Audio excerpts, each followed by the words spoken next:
companion of the Prophet ﷺ, he was always with other companions. And sometimes he used to communicate, sometimes he used to laugh, and all of a sudden he would start crying and crying and crying until he fainted. To the point that the companion said, this guy is either mentally ill or this guy is possessed by jinns. And they started reading on him until they brought him to the Prophet ﷺ, and they said, Ya Rasulullah, something wrong with this man. Prophet asked him, what is happening with you? You know what he said? Ya Rasulullah, since you asked me this question, I haven't told this story to anyone. I'm just telling you why when I'm laughing, I think of something and it makes me cry to the point that I faint.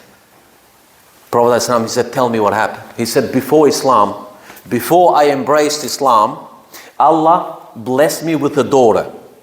And the custom, the culture of Arabs, as I mentioned in the Quran, they used to bury their daughters as soon as they were born.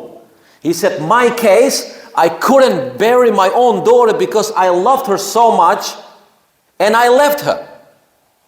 And as she was growing up, that culture, that nationalism started to kick in. What other people gonna say? What if she gets married? What if she brings shame to the family? What's gonna happen?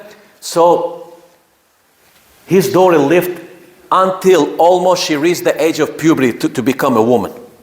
And he said, I started to have nightmares now. What people gonna say? You know about this, if she does something, how am I gonna face other people?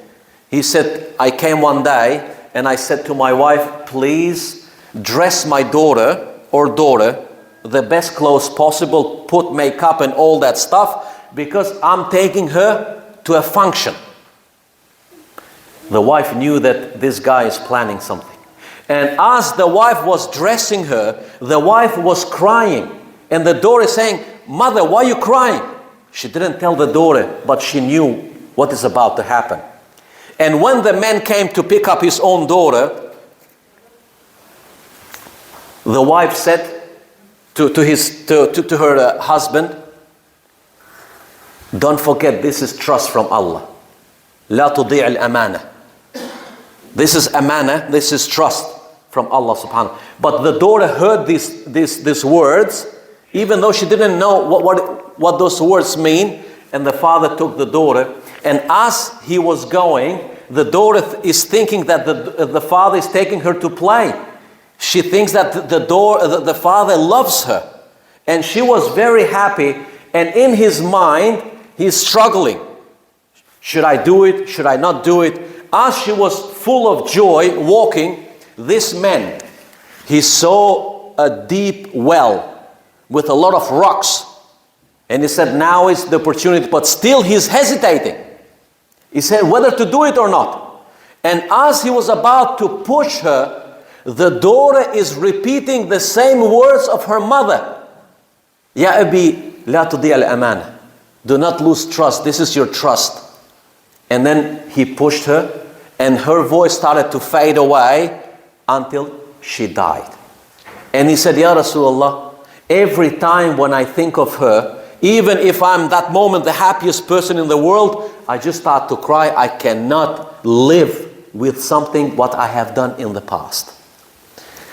He said, this man now, this companion, he said, as I was telling the story, I raised my head and I saw the Prophet ﷺ, his beard was soaked in tears. Prophet ﷺ was so sad to hear the story. And you know what he said to this man? He said, Wallahi, if it was allowed in Islam to punish someone who has done something before Islam, I would have started with you first. But Prophet ﷺ was compassionate. Prophet ﷺ knew that this person didn't know what he was doing before Islam. So this is how they used to treat their daughters, my dear brothers and sisters. And it is very, very important